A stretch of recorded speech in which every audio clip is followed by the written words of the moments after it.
It is the Blue Room. It is the day after, the night before Everton losing 4-1 at home to Liverpool. Liverpool's best derby win, or biggest derby win, I should say, since 1986. Certainly not the best because of the Everton team they were playing against. I would encourage people, if you want the raw anger, expletive-laden podcast, go and listen to the post-match show. Keith Tomlin, in particular, was in marvellous form on that, along with Mark Mosey and Matt Flusk.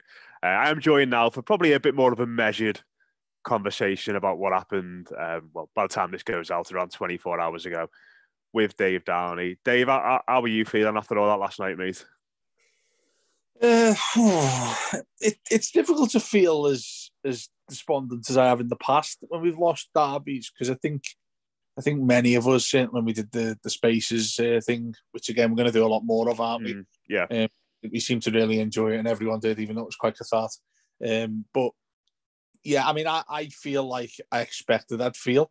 There was nothing that happened in that game, probably apart from us scoring a goal, that I didn't really expect too much. I thought at times, there was some half decent efforts. I thought Rondon was probably the only player, and obviously Gray with his goal, to come away from that with, any sort of positive vibes. Whereas everyone else did exactly what we predicted. Not predicted maybe, but what you thought or feared might happen. I felt the way we lined up and things like that, a lot played right into their hands. And I know I have been reluctant to criticise Benitez as much as other people have, but when I look at when Trent gets the ball on the right-hand side and it's basically Gray and Dean behind him lining up, and Salah could smell blood from the start, and he just ventured over to that side, and that's where he scores that peach of a goal to make it 2-0. It just looked like we were so naive in certain parts of the pitch. And then all the sort of like ugly scenes that we feared, but like I say, probably expected to happen towards the end, going through the motions of this is Everton at the moment. This is the Everton that we know, and a lot of people are really, really angry about, and rightly so. Usual type of scenes you see, well, probably more than what I expected to see from fans sort of screaming towards the director's box at the end of the game. As the players are going off the pitch, a lot of ugly scenes, things that you don't want to see. It's understandable though, isn't it, Dave? It's perfectly. I'm not saying that as in like people acted out of order. I tell you what, mate, we're football fans who pay money to go to a football match. It's often a well-discussed thing, isn't it? Since time began, about football fans going to football matches and what they expect. Do they expect entertainment? Do they expect the team just simply win and they don't care how it happens, but they win games? Each of us have got our own thoughts and feelings, what you want to see when you go to a football match, like any way you want to be entertained in life when you go and see a film or whatever. But with our club, and I think it was really well said from Mosey last night on the piece that's on the Twitter, the Blue Room Twitter, when he's talking about, we almost deserve this from the way in which we've gone about things in years gone by. Did any of us really expect this to be any different? And there was always a sense of an inevitability in this match and the way it played itself out. But those people who are screaming things, and I don't know if you've seen the video, I think it was Neil Jones, who got that piece where there's a fan basically just screaming at Brands as he's walking out of the directors. And he stops to talk to him, fair play, but he's obviously swearing at him in his face. And I don't think he was swearing at him. He was just angry, wasn't he? He was just angry. I mean, he swore at him, and I don't know what Brands or anybody in that director's box would expect. And I think Brands asked him a question of, do you think that's just the players or something like that along those lines? I think if you listen to it really carefully, weird thing to say. Yeah, it's almost like, I do my job, mate. It's somebody else's fault. And do you know what, mate? That really scares me to hear something like that, because I remember when I went down to Watford a few seasons ago when Silver was still in charge, and we had a chat with Brands as he was coming out, because I parked my car right at the back of Vicarage Road. There's a hospital next to it there, and he come out to get hit in a car that obviously he was getting a lift to wherever he was going off to. And he had a tiny little chat with us. You know, we lost 1-0, and I was like, what's going on there? And he was shaking his head and stuff like that. Typical things you'd expect from a fan. And as a director of football, he's obviously not happy with what he's produced, the players that are at the football club. This one last night, though, was very, very concerning for me, because him saying, do you think that's just the players? It's ambiguous, yes, but it's not exactly, we're all in this together. We know how bad things are, but we're going to work hard to sort it out. Similar to the line that Mashiri did in his, heaven forbid, once again, his text Jim White. I know we're going to stop, but hearing him speak like that, I thought, oh, that is not good. Obviously, it's not good anyway in the circumstances that we're in right now, but it's not good to hear somebody basically bat it away a little bit and say, you know, I'm doing my job, but obviously there's some other stuff going on that I can't affect. Well, you sort of look at that. Sorry to interrupt you, but you sort of look at that video, and when Brand's responds to that fan, and the fan said, I can't remember what the fan says back to him exactly, he just walks off, doesn't he? And it's almost like he said something and thought, oh, I shouldn't have said anything there. Shouldn't have done that. Yeah. Shouldn't have said that. And it's almost, you know, it's almost like you go on Twitter to post something after the game when you've had a couple of pints and think, actually, no, I'm not going to do that. I'm going to delete that tweet and just log off for a little bit because I need to calm down. It was like that was the equivalent of what he did, wasn't it? It was sort of like I need to go away before I get too emotional and say anything else. Well, it was. That's spot on. I think that's how I felt. And watching it, I thought, oh, as soon as I saw it, I thought, this is going to get ugly. Someone's going to throw a dig here or something like that.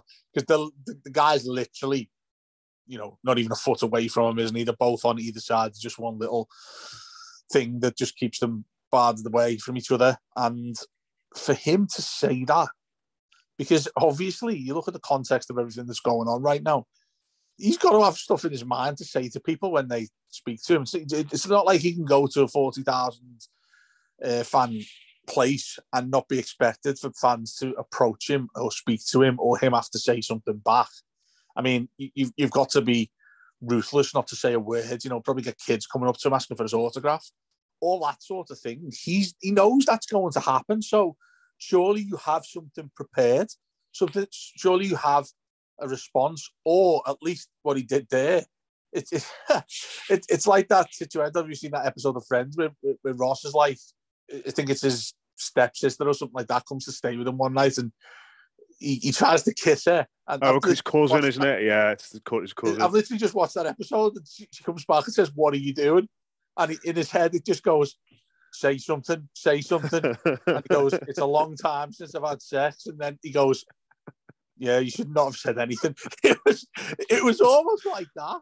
Because I'm like, when he said this, I'm like, Brands, what you've done is raise a load of other questions. And obviously for us, we do a podcast every single day talking about these things. And obviously it's a big sort of talking point to start this with, Matt. But for him to say what he said, I don't think that'll have gone down well with the rest of the board if they had a chat after this, even if they did. I mean, I probably would have thought they didn't have a chat because it doesn't look like they're together or coming up with anything sort of solution that we need to get these things sorted and get the football club right now. But for him to say that, whether he's thought of it previously or whether he frustrated himself, because that's what it sounded like to me when he says that. It's almost like, well, what else can I do? Do you know what I mean? I, every single one who's listening to this right now, and both me and you, there's plenty I'd like to say to him. I'm certain everybody would.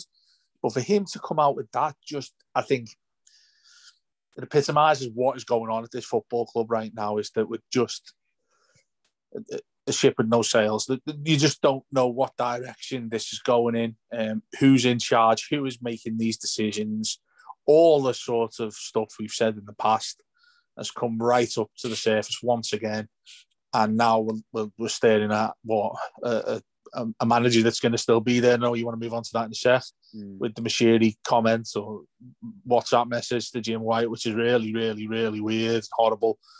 And then we've got these fixtures coming up to Christmas and the New Year. So I'm not putting my tree up yet, mate. Anyway. Oh no, mine's not up yet either. I've not got it in me. It's just, but I left after the third goal last night because I would have gone on 2-0, but my dad gave me a look as if to say, "Come on, that's too much." Yeah. But I went after the third goal last night, so I didn't really see any of the scenes at the end, but. I was, you see all the journalists who were at the ground say, there's chance to sack the board and there's people, trying to speak to people in the director's box. And I was happy to see that. And obviously, there was the banner in the Gladys Street again. That's been there for 2 games in a row now. So that sort of thing is good to see. But I think when it comes to people like Brands, Dave, it's just, it goes back to communication. And like you've said, it's something that we're going to come on to talk about. But nobody knows what this fella does, and he sits at the front of the director's box, best seat in the house every single week in that stadium, and ultimately, when you're a director of football in title, but we don't really know what you actually do in terms of your role, and when people see that on the pitch, and it's not just last night. Everton got levered by a really good side last night. Let's have it right. There are chasms and oceans between these two teams. But last night was the cherry on top, wasn't it, of what has been a rotten spell. And when you're sat there in that seat, having been given a new contract in the summer and have built this, I'm not going to want to even call it a team, built this ramshackle of players that's on the pitch at the moment, and you don't come out and explain to people what your idea is, what your thinking is, why you've gone for this player, what you actually do, then that's going to, it leaves a void, doesn't it? That's only going to be filled by mistrust and with the sort of anger that we saw at the end last night. Well, yes, but the other side of this that I try and keep in my head is how these people work, how they speak out, the communication side of things, like you say. That to me is the much more annoying thing that it always comes to the front of my head when these situations happen, that I'm thinking, okay, what's your response here? You've been in this situation several times. There's a guy at that club in Bill Kenwright who's been there for decades, and yet they're still not coming into a plan. They're still not forming a plan where they can give a response to fans. The idea has always been silence. It's always been silence forever, up to the point of Mashiri coming in and getting to do what he does these days, which is making things even worse. It's making people more irate than what they actually are for what's happened on the pitch.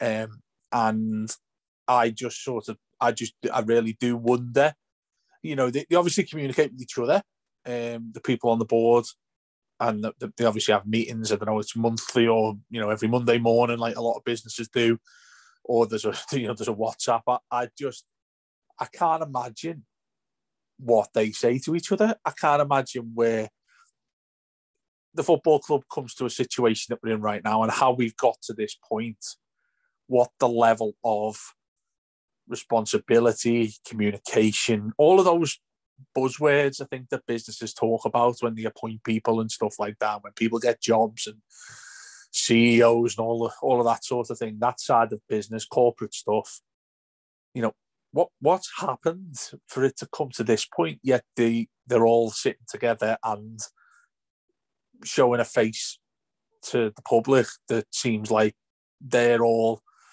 obviously not happy. I wouldn't expect them to be happy at the very least. It's like Succession, isn't it, Dave? Put forward this view of this united sort of front. Whenever to the world, they're all sat there together on the same page, all apparently pulling in the same direction. But everyone looks at it and thinks, really, these have all got their own agendas here. There's no way these are all on the same page. Yeah. They're all pulling in different directions. After this latest shambles is finished, they're all going to be going to their respective people in the media. Bill Kenwright will be going to the people we know that he's with. Marcel Brands will be going out to the Dutch media, I imagine, in the next couple of days. Farhad Moshiri has already done it by going to his. It's so naive to think that this is everyone's on the same page, and there's that piece from Paddy and Greg in the Athletic this morning. I don't know if you managed to read that yet, but I haven't seen it yet. I was reading through it, and I was just like, this. There's just so much deceit, and there's so much sort of backstabbing, and there's so many people with their own agendas, and so many people trying to, put forward that they're not responsible for this. And when you've got all that meshed together, I was just reading this thinking, this sounds like Sunderland. This sounds like QPR. This sounds like any other catastrophe club we've seen in recent years. And it just needs completely refreshing and completely sorting out, because I don't know, it just feels as though there's so many people going in so many different directions, and it's going to rip the clubs to shreds. Well, I mean, I think we are we're in danger of repeatedly going over what's gone on here, but how can you not, because of what happened on the pitch? And you talk about Sheary's the man who can change this. I said it the other day in the other podcast earlier. I said it yesterday in the Spaces chat we had, that he's the man who can change things immediately if he wants to. And the other thing that I've started going towards, and I'm not too sure where that comment came from, where it says he spends 8% of his time looking at Everton. Well, there's an issue straight away. Is this a guy that is daily got his hands on this football club, looking at what's going on inside? Is he getting the data? You'll no doubt get sent an email every now and then with the information that most people will think that he needs to see or that he'll want to see. The problem is this guy seems to have a say on what happens, even with signing players, possibly even how we play. You can imagine when Big Sam come along that he was well into all of that sort of thing about, who he thinks should start games, what players should be on the bench, stuff like that, which is very, very dangerous. I think clubs all over the country, there are certain ones, aren't there, who will have had that issue. Get people who own football clubs getting their hands involved in areas they really, really shouldn't, and it should be experts who do that. Everton are beyond that. Everton are further down that difficulty, because what he's actually employing as experts, in inverted commas, they're not doing their jobs either. So it's like it's a double hit. Then it's just a simple thing where, I don't know, you think of Ridsdale at Leeds and stuff like that, who's put money into a point and then probably thought, well, I've put that money in and I deserve to be the person who decides certain things as well as the manager. Well, that's not the case. That's not how it works. And I've done a lot of conversations with people on Twitter today about this. And I think a couple of lads who we've had on our shows in the last few days, Matt, have said the same thing. Football clubs shouldn't be really difficult to manage. They shouldn't be difficult to, yes, make a success of. Possibly is difficult, because then you do need expertise in certain areas to get you to win things. But for them to actually be something that is an entity that does what it's meant to do, that part shouldn't be that difficult. I reckon I could go in there. I reckon most fans could go in there and do the same thing these people that are in there right now are doing. Maybe not the recruitment side of things, or maybe they could do better brands the way in which we're looking now, but you can't say that we've got people in charge. You think, I know why that person's there, because they're the best person that can do this, or one of the best people in that field who can do this particular thing. I can't say with any confidence that there are any of them there. A lot of other people who are really upset about Everton right now couldn't do the same thing, and that's why we're in such a mess. We've got somebody who owns it today, and I think we'll move on to this now, Matt. I think it's probably the time to talk about him. Yet again, going to his friend Jim White and putting today's text message, Matt. I think he's done a couple of texts in the past, but he's done a few calls. But he's upgraded from doing notes on his iPhone. That's it. He couldn't be arsed ringing up today, which showed you where he is mentally. And somebody replied to me before saying that he thought it was harsh that I mentioned Moshiri in that sort of context of, this guy, is he bothered?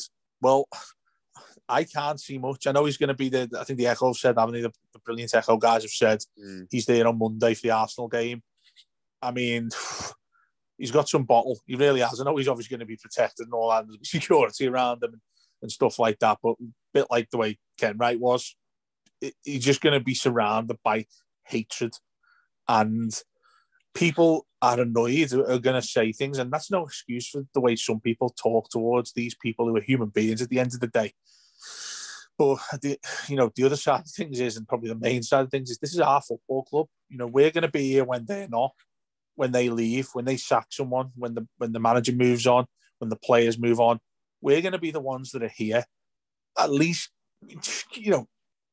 have some respect. And again, there's an irony. I think if any of them were listening to this, any of the football club, they'd be saying, well, you have some respect that we're trying our best.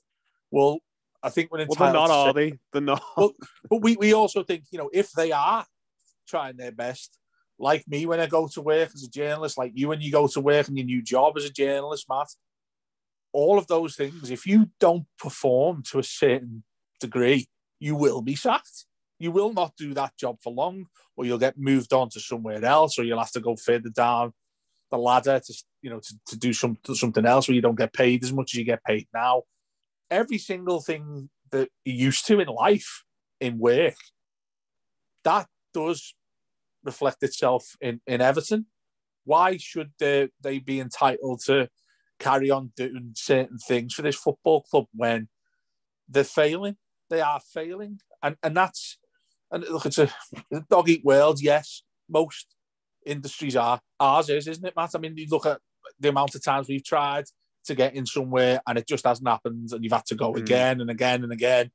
And it's elite level football, Dave, isn't it? It's not a community club. It's not a non-profit organization or anything. It should be the very best people working with some of the very best athletes at institutions. The worst thing, but just on that, Matt, sorry to interrupt, but somebody has decided that they are the best people. Somebody has decided that these people are the top of the game.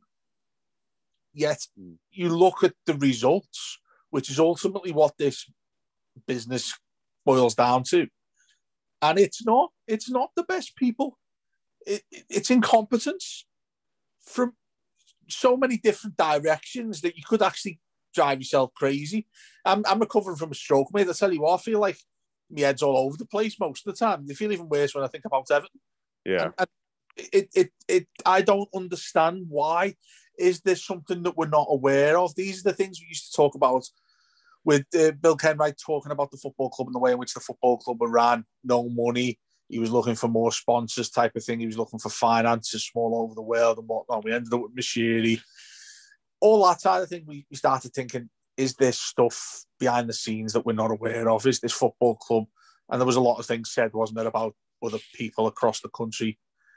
Philip Green, was it? It was that all of that stuff it was associated with, and Peter Johnson before that.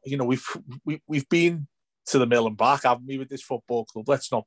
Well, it's full of, and this is a strong word, but it's full of leeches.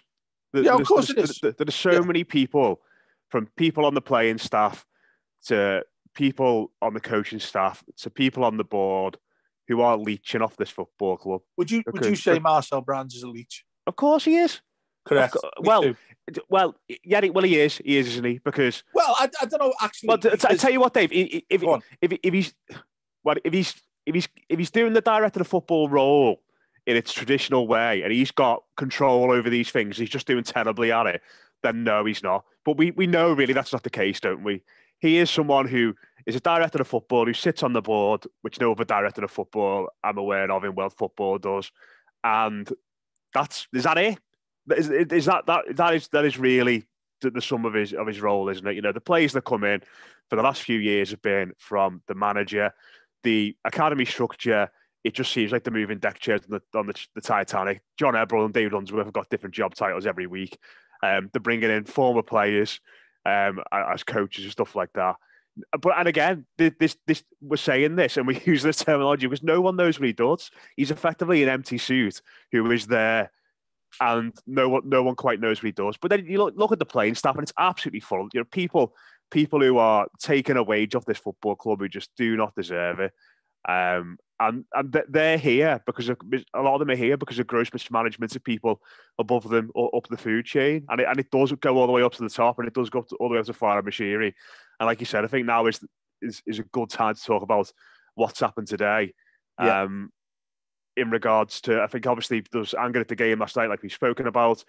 People, I don't think anyone really expected the manager to get sacked, but I think it would have been a good time potentially with a tough run of fixtures coming up, but another home game coming up, which Everton have probably got a better chance of winning. Yeah. To get someone in front of a camera on the club's official channel, say, this is what's happening, things haven't been good, these are the mistakes, this is how we're going to fix them. We need you here to stay with us, stay on side. We're going to try and put this, try and put something out there that is going to unite people going into this tough run of fixtures. And listen, if they'd done that, people still would have probably had a bit of a go, but there would have been some accountability there, and there would have been some explanation there. And I think people would have been a bit more willing to get behind the situation and get behind the team going into Monday. Yeah. Instead, going and sending a text message. And, I've seen people saying, maybe he wasn't aware that a text between him and Jim White would have been broadcast on the radio. That's not how it works, is it? If you're in the industry, Dave, he will have known that was on the record, wouldn't he? When he sent that, 100%, he would have known it was going to get read out as a kind of statement. But to go to a national radio station to provide that statement, I think Adam wrote a piece in the Echo about it, and it's absolutely right. I can't think of a better way to describe it. It is a slap in the face to supporters. Correct. I've gone to Goodison Park tonight and watched that and experienced that, and I've woken up today, nothing on the official channels. Instead, they get a text message to a presenter on a national radio station. It is an appalling way to communicate with supporters in what are dire times for the football club. Couldn't have worded it any better. And just to add to not just him, but Brands, the people who are responsible for all this or are supposed to be responsible. The trail of thought I've been down in the last 24 hours or so. To me, it seems if you think of Machiri's the blame, you think Brands is the blame, you still think Bill Kenwright is. Obviously entitled to that view, but it's one of two answers for me, for each of those individuals. The CEO, Denise, as well. They either have the job that we all think they've got and they tell us they've got, and what, if you go on the website itself and look at Marcel Brands' CV, it tells you what his role is, and it's recruitment and it's academy and it's everything to do with footballers and stuff like that, yeah? And he either does that and he's completely woeful at it, or if he doesn't do it, he's happy to sit there and continue doing it in the way in which he's doing it now, which is quite pathetic, or not being given the role in which he wants to do, but yet he's on the board and is DOF and can sit there receiving money to the point where nobody has decided that he's not good enough and needs to be sacked. The difficulty in that is he's on the board. He'll make part of that decision if they want to get rid of him. He's not going to say yes if that's the case. Machiri himself, he can decide what he wants to decide. Well, what are you doing, mate? You this 8% thing or whatever it is, the communication thing, it absolutely stinks. We've said it for a long, long time with this guy. Yet there's been nothing that's improved. There's been nothing that has led him to, like this on Monday, the daddy's coming home type of thing on Monday against Arsenal. When he rocks up, I tell you what, he'll get a lot of rubbish on Monday, and probably rightfully so, because if you start from the top and you think, well, okay, well, that's the only way things change is by him making a decision that's above the responsibility of the other people in the board.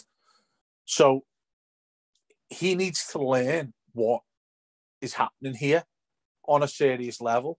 Otherwise, I mean, I can't imagine a scenario where he's sitting there reading the newspapers, reading the Echo and stuff like that. He's going to pick up his phone, ring whoever on the board and say, oh, Marcel, this is really bad. The fans are kicking off. Was it bad at Goodison last night? Blah, blah. He gives whatever crap he wants to say back to him to say, you know what? Dave, I don't even think lines of communication like that are open. Honestly. No, I agree. And that's, that's worse than what I've just said. But even if he's told by people he's decided that on this board there's a level at which there's somewhere along the lines of when you tell him something, he believes what you say.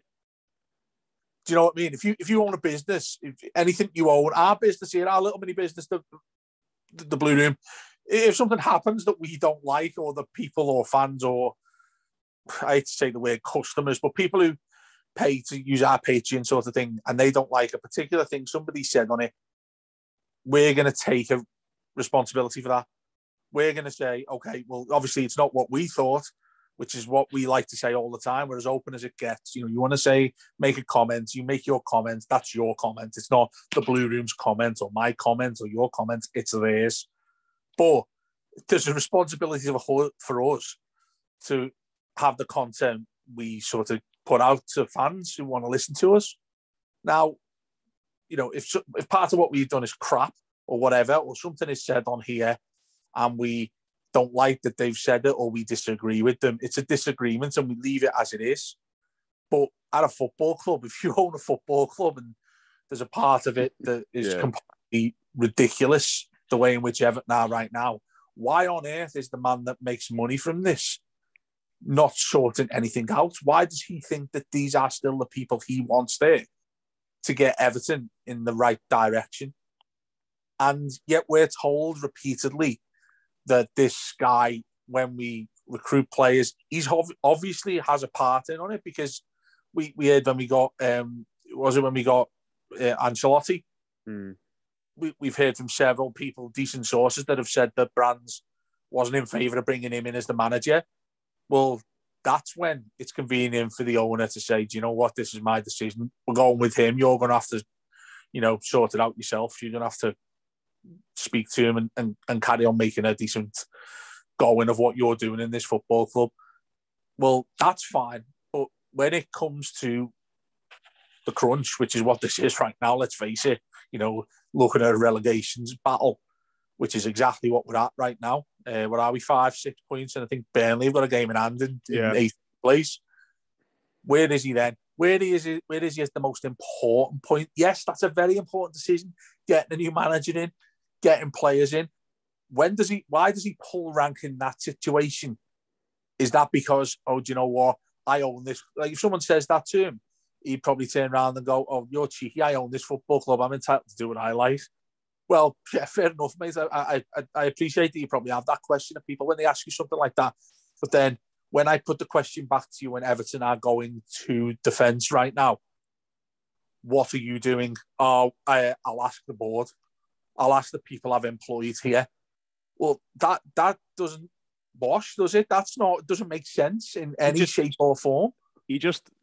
When I saw that statement today, my immediate thought was, this fella's just so out of touch with massively. Everything. Massively. He's asked. Do you think he's asked?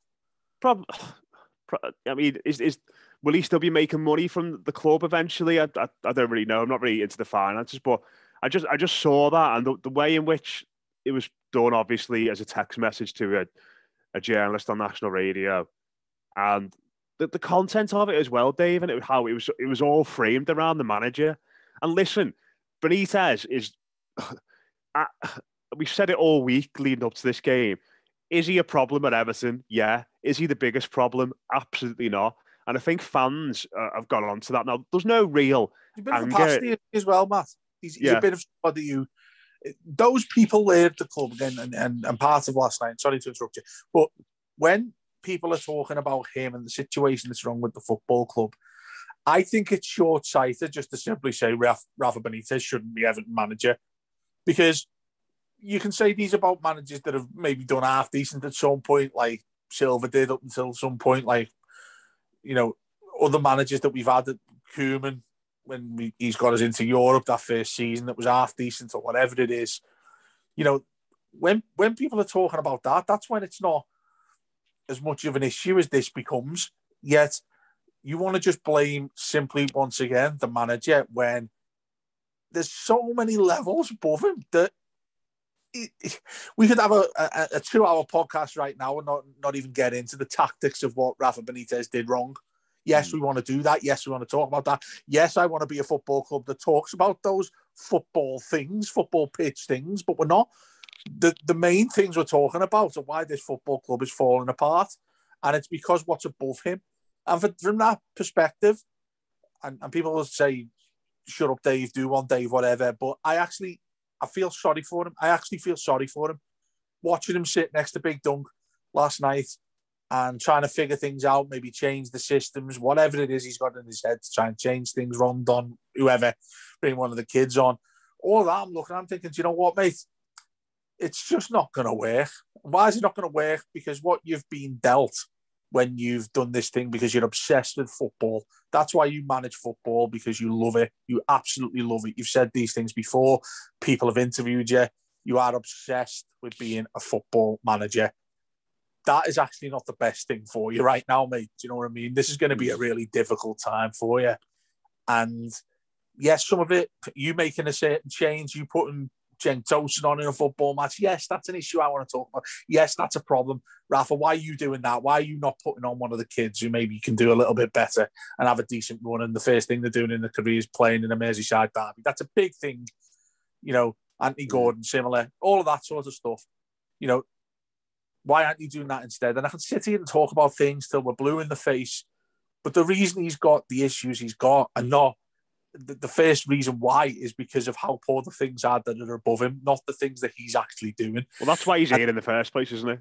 As well. Yeah, exactly. Well, that's it. It's why Big Sam was here, wasn't it? You know, it's that same feeling once again. And near 4 years on, and things have gotten worse to the point where, you know, is it beyond the idea that you'd see him back in the chair again at some point? Nothing surprises me anymore, Matt. Big Sam Remontada. Big Sam what? Big Sam Remontada. Spanish word for comeback. I don't like that one, mate. You'll have to listen. Oh, God. But yeah, that's my point there. There are so many different levels that you want to blame in this football club. Are you going to go along the Benitez line? Sadly, that makes it all bad. It's all bad. Well, exactly, it is, Matt. But the thing that separates fans here. Look, we've just had something come into us. I don't know if you've seen this yet on the Blue Room Twitter about potentially doing some sort of protest thing where, you know, every fan group, all the different fan groups are all really good, all really great at what they do. We're all big fans of them, good people who work on them all. Maybe trying to put something together where, you know, we approach the football club before a match in sort of protest and things like that. But which is a good idea as far as I'm concerned, because fans are entitled to do that. You know, as we know across the park, they've done it with their owners in the past, where things have been really, really difficult for them for obviously different reasons. And I applaud that. But I also ask, where are we pointing this? Where do we point this? There'll be people who want to point it at Bill Kenwright. There'll be people who want to point it at Moshiri. Everything we've done in this chat that we've had tonight, you know, they'll want to put it towards Brands. Denise will be thrown in there. Every single facet you think that is wrong with this football club. And that is the real most worrying thing for me, is we're not talking about a particular direction we can go in. Don't, you know, in terms of Kenwright, when the protests come in for him, when the protests come in for Peter Johnson, individual people you don't want at your football club, that if they go, things will improve. We're worse than that. We don't have that. That doesn't exist. It's not like a Mike Ashley situation, is it? Where there's this one figurehead who is sort of people can direct the ire towards. Yeah, so that's exactly what I'm saying. So in the position we're in right now, you will have typically people who want to say, I don't want Bill Kenwright anywhere near this football club. He's still the chairman. Well, in face by the way it is with Moshiri owning it. I want him gone. Okay, let's do that then. Let's give you what people want. Get rid of Bill Kenwright. What happens to the club then? Nothing changes, in my opinion. I don't think anything changes if that happens, if you get rid of him. Then you start looking at further up that line. Okay, that's not going to work. What else do you want, guys? What else do I want? What do you want, Dave? Brands. I don't think Brands should be doing the job that he does, because I don't think he's good enough, and I think he's far too involved in things that he possibly shouldn't be involved in, i.e. being on the board, director of football, the way that works, you know much better than me about that. And there are obviously big football fans who know much more about me, who've researched that sort of thing. Do I want him there? Probably not. Okay, Dave, we'll get rid of the brands. Does that solve everything? No, it doesn't solve everything. It solves a few things, the recruitment maybe, the academy, the way that works. Okay, next one down the line, who do you want to get rid of? I want to get rid of David Unsworth. Why? Okay, well, we've got no young players coming through because he treats the under-23s and all of the academy teams like he manages a football club. And he's not looking at who the players are. He's more looking at, can the team win? Can they put 10 men behind the ball and get a 1-0 result, rather than somebody who's going to rip the opposition apart and be a top-class young lad who gets a game and moves on to the first team. That's a perfectly valid thing to think. Okay, let's get rid of him. How does that change things? Well, it probably does, but you can't really get all that on a banner, can you, Dave? Well, no, but it's not going to. Yeah, but it's also that's not going to come to fruition until a couple of years down the line, when if you're starting to recruit young players who you want in there because of how they play, not because of how the team is any good, and that's when ultimately I hope people are starting to think, when I'm moving to the next one and the next one and the next one. That, I think, shows you the predicament we all have, is that there'll be a lot of us who broadly agree with what's wrong with the club. Yes, the board. What's the board? All of these people we've spoken about tonight, right? You bin the lot of them. Is it possible to bin the lot of them?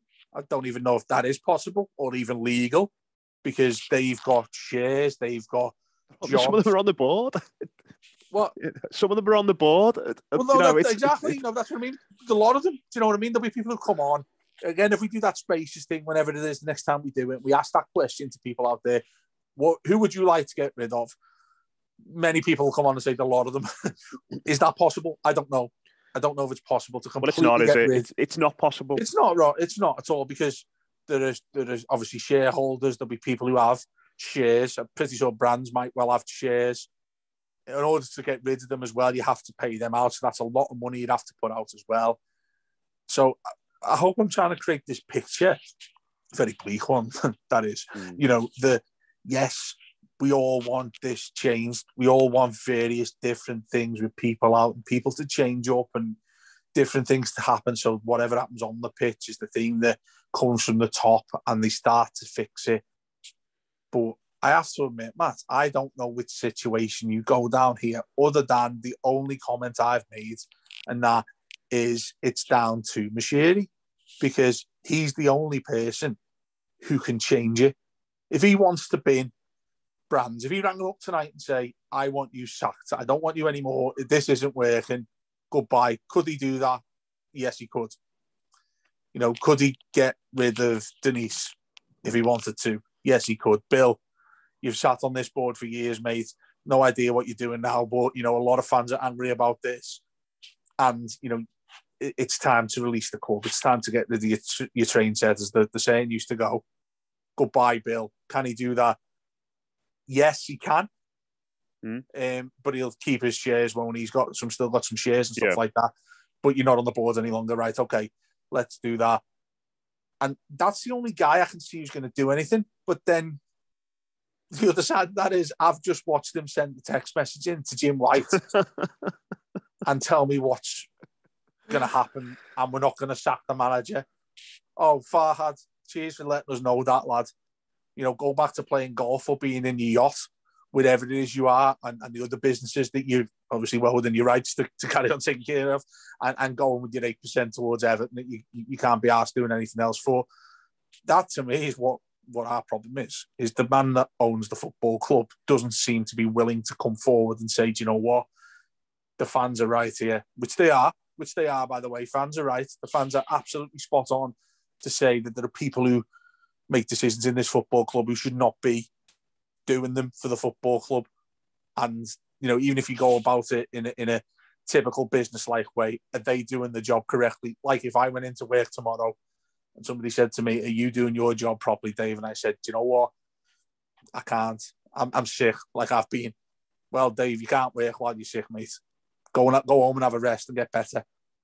Well, it's the same thing. It's the exact same thing, but it's a glorified thing because it's a football club and it's a football business in the Premier League of people who are very well paid. People who have ownerships of certain different things outside of football. That's how boards work. Is it really that difficult? My answer is no. If he wants to fix this, he can fix this. So as far as I'm concerned, yes, we've spoken for nearly an hour now on who we think is to blame, who we think needs to go, who we think needs to change things. We've spoken for a long time about that. Who's the person that can change them? Us rocking up there with a protest, it's a big thing. It's a good thing for fans to do. It's a positive thing for people to do. A protest, the thing that they're not happy with. Absolutely. I'm right alongside with them. I'll go there with them. Right? Happy to do that. But the book comes to the guy who owns the football club. It's his thing, sadly. And he is the one who makes the changes if he wants to make them. Rather than texting Jim White saying that the manager's going to stay. He must sit there and look at that game from last night and think, this is the issue, the manager. The fans aren't happy with the manager. Can you imagine the nonsense that he's giving him messages via the people who want to stay on the board? They're not having to go at you, mate. Don't worry. It's not your fault. What I mean is, if he messages, he gets his paper out in his yacht, wherever he is, or the golf course, when he's got a little 5-iron to play in, looks at the papers, oh God, we got beat again here, this isn't good. The fans are kicking off. I'm going to call Brands. Brands, what's going on, mate? Well, I bet you now completely he will have said, well, the team's not doing great. Rafa wasn't my decision to get in. I think it was yours or whoever it was. The reason why things aren't working is because of this. But I bet you, pound to a penny, he's never going to say, I'm the problem. It's something I haven't done well. And that's the bottom line. Once again, Matt, are people who are responsible, will they take accountability for what they're doing wrong? Absolutely not. They will not. And whilst Moshiri's sitting away from things, isn't sitting there knowing what's going on when the board talks, whenever they have conversations within the boardroom, all that sort of thing. When he's told what has gone on in those, is he willing to make a decision based on somebody saying, no, that's not my fault? Well, no, he's not, because they're still there. The football club's still doing really, really badly. And this is how it continues. This is how it's going to continue until he ultimately gets in his head that the issue at the football club is the only thing he can change. And sadly, all of us as fans going there to protest, stuff like that, all to the power, absolutely spot on, what we all should do. But we can't change things. We can't change things. We can make people aware. We can make big channels aware. We can make all the national media aware. Can we make the change? No. Will that guy listen? Well, I'm guessing no, because he's not. It's not too difficult to find out what fans think right now, is it? No, I think you're spot on. And I think it's, the stuff about protests, obviously it's very early days yet, that, isn't it? And like you said, I've seen a few of the messages and stuff like that. And, I support it. This isn't us saying the Blue Room backs the protest, because like you said, we have many different people on this who come on and do their own voices. But it's something I'd be up for going down for. You said yourself that there will be, and I'm sure there'll be people who come on this show and listen to this show who feel the same. But I just feel, Dave, and I think Les was talking about this in one of the shows or in one of the WhatsApps. It just feels like the fan base has just been battered for so long and are so worn down, and it is such an there's people who are obviously angry, but it feels like there's so many who are just apathetic. You look at the pictures of the ground last night after that third goal went in and how empty it was. It just feels like this people have had the spark and the joy and the passion sort of beaten out of them and ground out to them down the years. I think if there's something to do with a protest doing the rounds of the next few days, I even though things are desperate at the moment, we've got all these issues. I don't know how many people get down there and do it. I honestly don't, because I just feel like people are just so fed up of it, and there are increasing number of people who just don't. saying. I There are increasing number of people who just don't care. We've seen stuff with the fans before, and this isn't me having a pop at supporters, by the way, because I feel like this. I feel ground down by them, and I feel let down by them, and I feel apathetic towards them. I mean, I've never left the game as early as I did last night, but I didn't feel bad about it or anything, because it's just a state we're in. But the fan base is not one to mobilise and do things. We've seen things down the years, haven't we, with regards to the group of lads who tried to get the atmosphere going in the stadium. And after a while, there's a little flurry behind it, and then it fades away.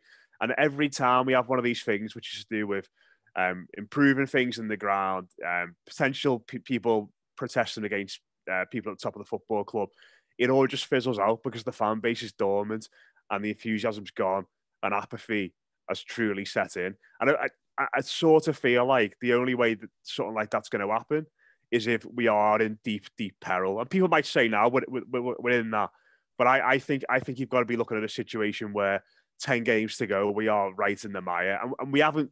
We've obviously been in this position quite a few times in recent years under Machinery, where we've been either in the relegation zone or tentatively just above it. But we haven't been in that position yet with 10 games to go where you're thinking, fucking hell, this is really, really scary now. This is terrifying. And maybe we might get there this season. I don't know. But it feels to me it's going to take something like that, some real fear and some real genuine peril of this football club going into the Championship before the supporters are sort of are awakened from this dormant slumber that the football club's put us in for so many years. Yeah. Just to react to what you're saying there is, am I willing to be along the people who protest this football club? Well, yes, I'm a season ticket holder and I pay money to go to watch Everton. Absolutely right, I am. Yes, I support that. Do I support that act? Is it asked to me on a survey question by the club? Which would be quite ironic, wouldn't it? Yeah. Yes, absolutely. I would tick yes. I am in favour of protest towards how this football club is running right now. Absolutely yes. Where I feel quite a little bit different to what you've said, Matt, is, and maybe similar to one extent really, is that when you do that, when you make that action, when you get, and I think Lee from the Bullens, who've done that fantastic banner that was in there, that's been there, it was at Brentford as well. Yeah, again, great work, brilliant from the lads. That's exactly what many of us feel at that football club. He said yesterday, he put comments something along the lines of, I just hope I just wish it would make a difference. And it does make a difference. It makes a difference to us as fans. Do you want to see that? Do you want your fans, your fellow fans of Everton to do that? Yes, absolutely. Because this football club for far too long, for decades, certainly as long as I've been alive, Matt, has been ran similar to this. Possibly this is the worst it is right now, the way in which it's been ran. Many people will say it is. Many people will say no, it was much worse under Peter Johnson. Whatever, however you want to talk about it, it's crap. It's shit right now how it's ran. So yeah, absolutely do I support it. Yes. What the thing that makes it difficult for me, not to do it by the way, because like I said, I'll be on board. But what the difficult thing is similar to what you said there. In I just only wish it made a difference. It makes a difference to us as fans, yes, because what it does is it proves that the football club is just not what we want to be, our football club, because they won't react. They'll know what the problem is. They know what the problem is, which makes you even more furious right now to what is not happening. Things are not changing. The club, the team is getting worse. And that makes you feel even worse. It makes you feel even more sad that this is the situation, because we can scream like yesterday, the people who did it, everyone who was at the ground, everyone who watched it at the TV at home if they couldn't make it to Goodison last night, are screaming till they're blue in the face at what they think is wrong with this club, that they don't like what is happening there. Are they going to change it because fans don't like it? Well, it doesn't look like they are. And that is the main problem. So don't ever think that it doesn't matter and this is probably my message to Lee, don't ever think that it doesn't matter or, you wish it made a difference. Yes, I wish if we went and protested about the board, they all left or something changed or they said, you know what, we're right, here's what we're going to do differently or something that could possibly make a difference of us getting better. That, to me, is nothing that's going to change. But it's important that we've done it because as fans, that is the football club we are. We're what that football club should be. The fans that want the best from Everton. The NSNO stuff that is now unfortunately a cliche, isn't it, of a long time ago. Oh, God, yeah. That is what we want. Are the people who are responsible for that going to change it? Sadly, no. But I tell you what, I feel a hell of a lot better. The fans have decided to take action against this because does it change? Probably not. Should it change? Absolutely. If it doesn't, at least we've tried and we're still Everton. We're the Everton we want. And at the end of the day, sadly, the way football is these days, the way businesses are run, the way football's ran on money, ultimately it's going to be what the guy who owns the football club decides to do. That just seems to be giving a reply to Jim White deciding the managerial situation. It's not even as bad as the managerial situation. No. It's worse. No, it's heavy, isn't it? We haven't even spoken about anything to do with the ball being kicked last night. But I'm not even going to go into it. I've done all that. We're just quickly wrap up. The match. Well, they got levered by a much better team, didn't they? The result from that match. I know we'd all be happy and, like all the Liverpool fans are doing, take the piss, do the agent Rafa shouts and all that stuff. That's fine. That's what football fans do. We do the same, wouldn't we? Obviously, if we were in that situation. Yeah, imagine what we're saying. Rafa's turned into a blue and all this stuff. We'd be absolutely taking the piss like we all were last year when we won at Anfield for the first time in 20 years. Everybody's taking the piss because that's what football fans do. No problem with that whatsoever.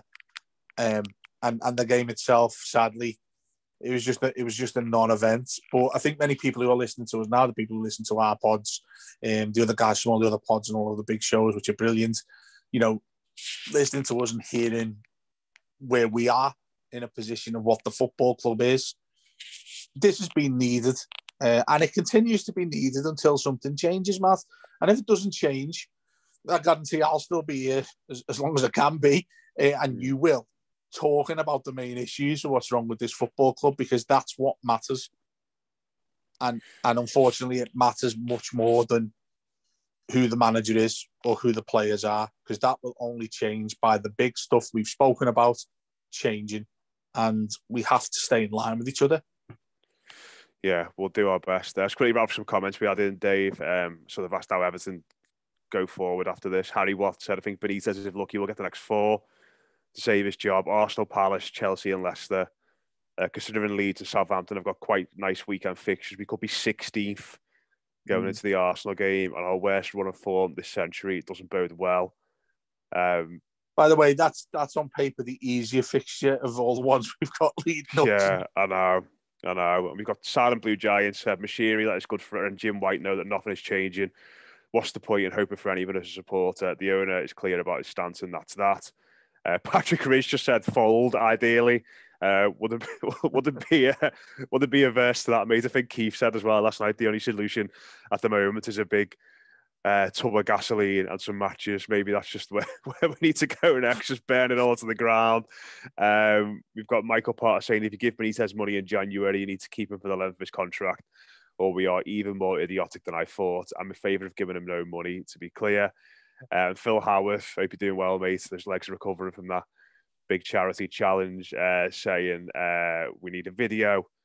We need a video of sit-down interviews with all the board members addressing the failures, and we need communication regarding a plan moving forward. And we'll do one more. You got more chance of Santa giving you your presents in person on the 25th this month.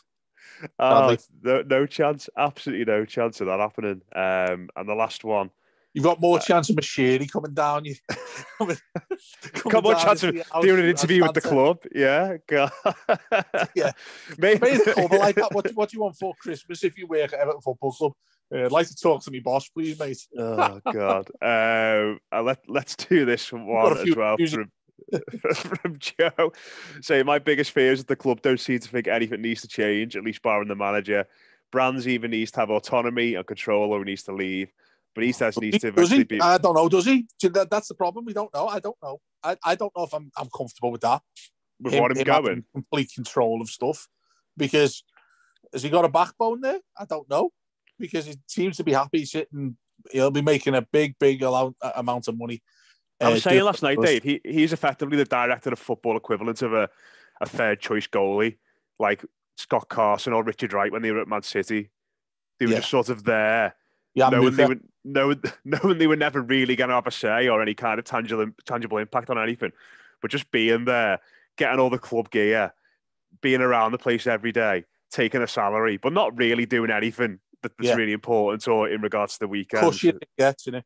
Yeah, and also just finish off Joe's point saying Bill Kenwright needs to go, Denise Barrett-Baxendale needs to go, David Unsworth needs to go as well. Yeah, and Robbie, 1878, so I could set the building on fire with a gift there as well. So that's where we are. Dave, I think it's heavy, isn't it, mate? It is, and I keep it in mind as we're going through this, Matt, that success, the point you made about success, it's just so bang on. If people haven't watched that yet, there's something you need to do before Christmas, by the way, or over Christmas when you've got some time away from work or whatever, and you're watching your telly. Go and watch that. Logan Roy in charge of Everton would be wonderful, to be fair. Just telling everyone to fuck off. Yeah. It's like it's a run of the Murdochs, really, isn't it? That's what it's based on. Yeah. Well, I tell you right now, if you watch that, I guarantee you to come away with the thought that it's the complete opposite of Everton in many ways. The way in which it's ran, this massive billionaire company, it's a fantastic watch. I'm sure most people have. I don't know why. Yeah. Most people will have watched it or know of it. At Everton like it. I can see a lot of similarities amongst watching it every single show I watch. You know. Yeah, it is close. Brutal, mate. Yeah. We've got Arsenal anyway coming up on Monday. I'm sure we'll have loads before that. Feel free, people, to get the thoughts in as well. You know, maybe I'm completely misreading the room there in regards to the fans. Would people be up for doing something like that? And again, you know, this isn't us saying the Blue Room is going to do a protest, but I'd just be genuinely interested to seeing whether there be an appetite for it or whether, you know, you have your 90 minutes of Everton every week and that's sort of it. That's all you want. So get in touch. No, you're right. I think when you made that point, this is not the Blue Room saying this because it's people on the Blue Room saying this. Because I'm certainly saying it because I'm an Everton fan and I want my football club to be better and not be really bad as it is right now, as simple as that. And fans should be entitled to say what their issue is. So, yeah, absolutely. You know, there'll be other people we have on the show, there'll be other people on other pods who I'm pretty much, it'll be every single person who's a fan will be saying, yes, they will be wanting to see change at the football club. Therefore, they're in support of it, Matt. Whether they can or not, rock up to Goodison and start kicking off. Yeah. You know. Yeah. But what you want for your football club to do is to change and move on and get different people in and whatever it is. Yes, absolutely. Big, massive tick. Yeah, change needed, 100%, at various levels of the football club. But we'll leave it there today, mate. I'm sure we'll be back over the weekend, won't we, to talk about another disaster probably at some point. But if you haven't listened to the post-match, like I said, just to reiterate, go back and give that a listen. Mose, Matt, and particularly Keith on top form. The table next to us in the pub day last night when we were recording that. Which boozer was it? We went to Rigby's after the game. Keith promised the lad working behind the bar to give him a massive tip if he turned the highlights off of the game because it was on at that point. Because obviously we'd all got off early, but the table next to us, I think the other Blues as well, they were just sort of wide-eyed staring at us while Keith was going off on this mad Duncan Ferguson monologue. So, dear me. But we'll leave it there. Thanks for everyone for listening anyway to this week's edition of the Blue Room. We'll be back again over the weekend on Blue Room Extra with mailbag, with weekend preview.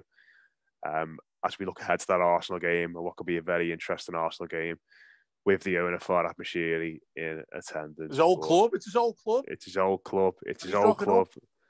Yeah. I bet you the Arsenal gym, front row. I think as Matt Fluss said on the post match last night, all those Arsenal fans who are desperate for him will have to get more involved in that football club. I bet you they're breathing a big sigh of relief now. Tell him he's the best thing that could happen to your football. Having back, lads, yeah. But yeah, all the build-up. Yeah, with the Wobie as well. All the build-up and all usual places going into that game. Let us know your thoughts on anything to do with Everton. Message us at the Blue Room EFC on Twitter. I'm at Matt J Football. Dave is at David Downey 17. Is it David Downey or Dave Downey on Twitter? Yeah, David Downey 7. Fucking hell, Matt. David No, it's not. It's David Downey 17. See, you get it wrong yourself. Right. You get it wrong yourself. David Downey 17 at David Downey 17 on Twitter. The other side of things as well, obviously, everyone who listens about our Patreon. Obviously, it's Christmas coming up. If you want to join us, we'll be doing more and more things. We'll be doing some fun things as well, no doubt. Over Christmas, not just to completely be on a downer, listening and talking about the way in which Everton is right now. Obviously, there's a lot of that to discuss, and we will continue to. But also, we'll be doing some positive stuff and some fun things around Christmas. Everyone loves that period, don't they, with the quizzes and all sorts of things, and jumpers and all sorts of fun like that. So we'll be right along those lines as everybody else is in life, and try and veer away at times away from the things that are really making us all feel crap right now. Yeah. Like Everton. But no, stick with us. We'll get through it together. We'll be all over it, whatever happens at the football club, of course. But if you want to join us on Patreon, it's patreon.com/the Blue Room Extra. Like Dave said, about £1 a week, loads of Everton content as we come up to the busiest part of the season. But that's it from us today. Cheers to Dave. I'm Matt Jones. We'll speak to you again very soon here on the Blue Room.